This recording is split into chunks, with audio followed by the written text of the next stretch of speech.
At one stage or one time, you're going to be pulled into something. And don't be surprised. Do not be surprised, right? When these things happen, do not be surprised at all, because there are too many of our people who are walking around with their eyes closed when it comes to things that are actually happening in our area. Yeah? How can young people move together? I say young people again. I'm sorry. I'm sorry. I know I keep saying the young people, but it's not only the young people. How can people move together and they still thinking of war amongst themselves? Huh? You have the police and the authorities all against you, and yet your priority, and you are big and big chested and big mouth for those and that which is looking like you. Hmm? You need to be big and big mouth for those things that don't look like you, who are there, and they will take you out, and they don't care. They do not care as well.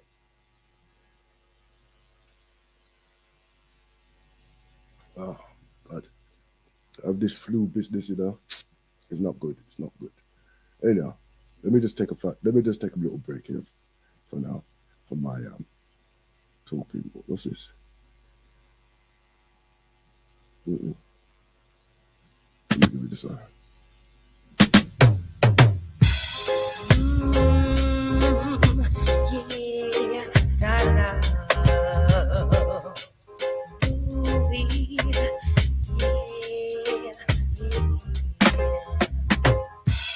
In the time to come when you have to fight the war, you better humble in yourself and you will live.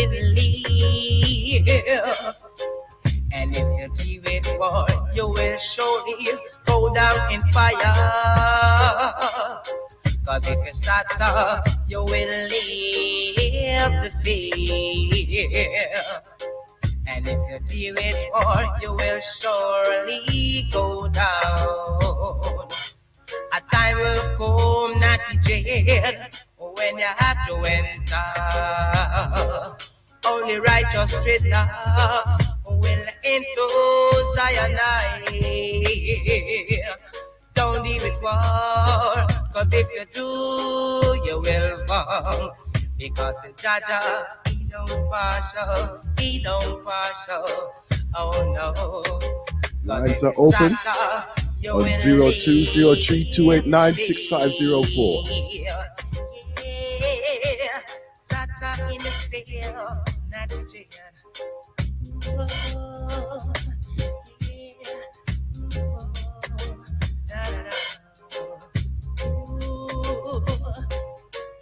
Don't leave it war, cause if you do, you will fall. Only righteous not in jail will enter the gate of Zion. Don't leave it war, cause if you do, you will fall. Because Jaja, he don't partial, he don't partial. Oh no, cause if it's Jaja, you will live to see. I said, cause if it's Jaja, you will live to see. Sata in your steel, cause if it's Sata, you will live to see. Sata not in jail, cause if it's Sata, you will live to see. First of all, how did you begin to take on the Ankh and bring it into North America? Right, what's your history and connection to it? Oh boy, that's a big one. Yeah. Well, to begin with, my beloved father, James Wilkinson Yorhes, or Georges as known in English, he was the one who said to me, he was a Christian minister with the Apostolic Faith Church. And of course, I spent most of my childhood in the church 3 days a week. But my father would say to me, when I would go to his tailor shop after work, after school, to do the buttonholes and the overcasting of the inseams of trousers, he would say, you know, son, I'm in this house of my brother Shem, but I'm really from the house of Ham. That's how he was taught in the Bible. And he said, we need to study, because if the Bible says, honor your mother and your father, that your days may be long on the earth, I need to study Ham. He said, you know, you look like that little boy they called King Tut. My father, he was a teenager when they found the resting place of Aten Ra Tutank. That's the way his name was actually spelled. As a matter of fact, that's the way he was born, with Aten Ra, which means the sun, Tut, the image of Ankh, the image of life itself. That's what his name represents. Later, of course, he changed his name to Amen Tutank to honor the hidden aspect of the spirit. So we have Aten Ra, which is the revealed light of our present day sun. And then we have the Amen, which is the hidden aspect. Ra itself is the hidden sun, the sun behind our sun that we see in the sky every day. So as I began to study more, and he told me specifically to study about this little boy who was crowned king at the age of 9, and of course expired around the age of 18 or 19. They said 19. Yes, they said he may have fallen off a chariot or some palace intrigue that he may have been murdered. But he said I should study as much as I can about him, and it would lead me to discover the beauty of this ancient culture. And he was very insistent about that, because he had joined the Marcus Garvey movement in San Pedro de Macorís in the Caribbean island of Dominican Republic. And he said to me that I should study as much as I can, and that's what I have done. And it stayed with me as I grew up. And finally, I met a man while pounding the beat in East New York. I used to stop into the store, Juan Vega's store, jewelry store, and I used to tell Juan how I want to learn how to trabajo en la plata, how to work silver. He said, oh, you come here one Saturday and I will introduce you to the man. And I walked in one day, and there this gentleman walked in. He was about 52 years old, Anacleto Santiago de Colon, and he introduced himself. He said, Jimmy, you want to learn the joyeria? I said, yes. He said, well, I have a house in Williamsburg. You come down there and I will teach you whatever you want to know. He used to work in the jewelry center of 47th Street here in New York, where you have the largest jewelry district. And but he had a full shop in his basement, and I would go there. And for 1 year, I was his apprentice. But he would not let me do anything. He said, just watch me, take notes. It wasn't until he had quit his job, and one Friday, and he was going to come in that Monday because we had found the space. And he said, oh, by the way, he says, you want to be my partner? I said, you think I'm qualified enough? He says, I think so, and I will show you even more. So we found a place over in the Bowery, and we started. That weekend, on that Sunday, he left his job that Friday, and that Monday he was going to come in full time. And he said to me, he said, we're going to do very well. He said, because I see you have good hands, because he brought me the tools by which I could sculpt in miniature. And so I said, fine. And that Sunday, I got a call from his beloved queen, his beloved wife. Anacleto se murió, that he had died. He had a heart condition. And he kept telling me, he said, I don't have time for you to do anything. Just listen and watch everything I do. And it wasn't until I came back from the interment, his funeral, that I casted my very first piece. I was sculpting a lion's buckle. And when I put it in the oven after the wax melted away, because we were using the lost wax process, which you can Google that, what the lost wax process is. That's how a lot of the jewelry is made today. And it was amazing how, when I saw the ears of the lion coming out of the investment, I said, oh my God, I can do this. And I dropped to my knees and I thanked his spirit for giving me these tools by which I could use to help to awaken my people. Because I realized that in addition to knowing about the history, I had to produce something from the inspiration history and the fact that people were wearing different emblems in my family. You have to give the people one. I said, well, I think I'm going to give them what they need. If it kills me, if I go broke, so be it. But I'm going to give them what they need. They need emblems of our culture because we need to walk around and be teachers. Each one teach one, as Alma John would say. She was the first registered nurse in Harlem Hospital, and she received an Ankh, by the way. And so it was my duty to bring this key forth because I noticed on the temple walls that our ancestors were always carrying this key, holding it by the feminine principle here. All the kings, the queens, and all the nobles were carrying the Ankh. And so I said, well, I think it's time we start to carry it again.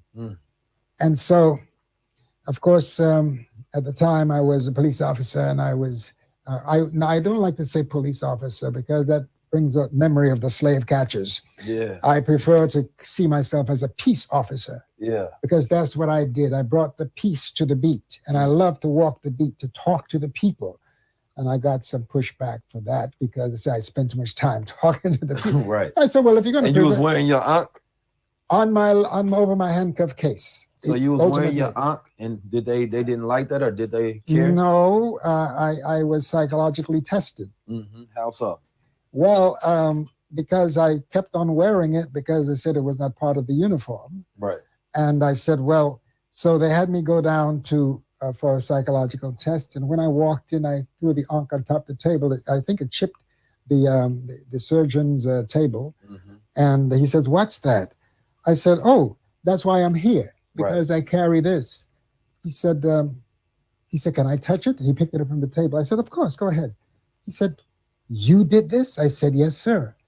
Oh, that explains it. You're an artist, and everybody knows artists are different. He says, get out of here. He says, now I have to have whoever sent you down here to be brought down here to be tested, because they should know there's an artist, you are going to express yourself in a free way. And that's how I was able to then carry it. Of course, I did not make a big deal of quote, disobeying the command of my superior officers. But the fact is that I still carried this Ankh because I felt a balanced life, and I got the instrument of death, which I never used in all the 20 years I was on there. I don't like guns at all, but I know that that's how some people are rolling these days. So I prefer to carry this key. And that's powerful of a story. First of all, just in the sense that when we see the symbols out today, the knowledge that's out here today, you know, the information, there's a backstory to how it got here. And there was somebody who had to push and persevere, in order to deliver this information, right? Like, you know, I'm well aware of the ability now to wear the crown, but there's a, you know, long history before 19 keys, right? Like, so people outwardly wear the Ankh and there's no pushback, there's no issue now. But when there was people like yourself in the 60s, when you was wearing the Ankh, that symbol had not been known and it was foreign to the mind, right? And, you know, anything that was, you know, not traditional, you know, Catholicism or Christianity, right, was always opposed. And so I find that interesting because a lot of people don't know to recognize our elders for the privileges that we have today, which some people, you know, may take for granted because you don't think about like, damn, I get to wear my symbol, but you know, who wore it first, right? What did they go through to where I can now be comfortable and it's normalized, right? And so as we talk about this key, you know, what does the Ankh mean? Well, to make it quite short, it's just a word in the Metu Neter, now known as hieroglyphics. It's a word for life because it honors first the divine feminine principle. It honors the divine children, the divine father.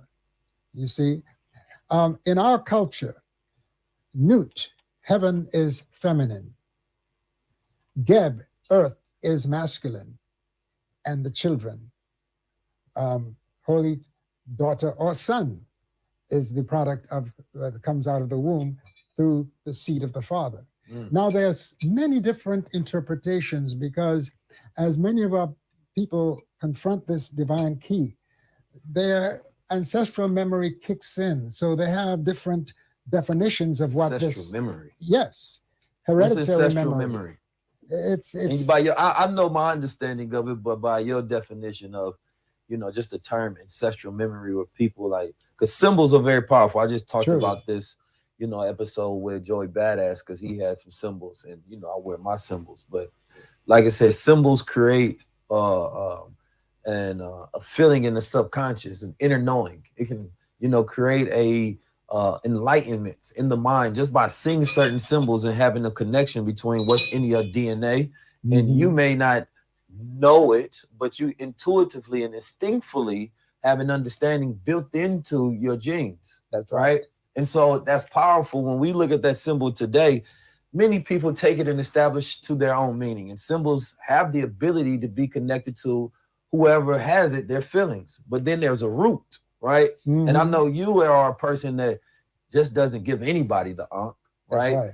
You want people that actually know how to defend it, that know the understanding and that have knowledge of it. Right. But today we have a lot of symbols without substance, meaning people carry these names, people carry symbols, people carry claims, but they don't actually have an ability to back it up with any true understanding. That's right? so true. But why is it so important for a person to have understanding, right? When we adapt all of the knowledges of the world onto ourselves as if they're just brands like Gucci. Well, you see, this divine key has met a lot of opposition in the beginning because Hollywood has spooked people about anything Egyptian. And I say Egyptian in quotes because that is not the name of the place. Pushing the concept of linguistic sovereignty, we want to call things by their true name. When I first went to Kemet, I looked for the name Egypt spelled out in the glyphs up and down the Nile, and you will never find it on any stela, on any monument. No, it does not exist. That word does not exist in its English pronunciation.